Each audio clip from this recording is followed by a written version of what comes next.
Welcome to Blizzard Fire. We hope this video helps fire up your solution. In this video, I will show you how to make delicious shrimp kabobs on the grill. First, select large, fresh shrimp, ensuring they are peeled and deveined. You can leave the tails on or remove them, it's your preference. Next, prepare a flavorful marinade and let your shrimp soak for at least 30 minutes to absorb all those wonderful tastes. Don't forget to soak your wooden skewers in water for 30 minutes to prevent them from burning on the grill. Now it's time to assemble your kabobs. Thread the shrimp onto your soaked skewers, alternating them with your favorite colorful vegetables. Bell peppers, red onions, and cherry tomatoes work wonderfully. Remember not to overcrowd the skewers. Leave a little space between each piece so everything cooks evenly.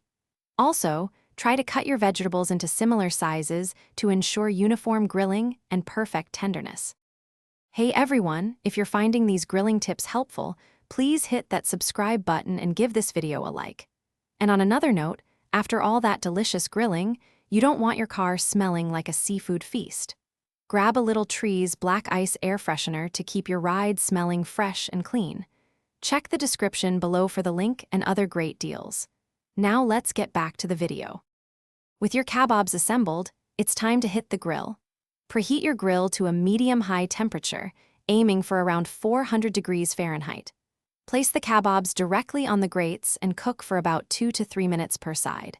You'll know they're done when the shrimp turn a beautiful pink color and become opaque. Be careful not to overcook them, as shrimp can quickly become rubbery. Thanks for watching. If you found this helpful, don't forget to like and subscribe.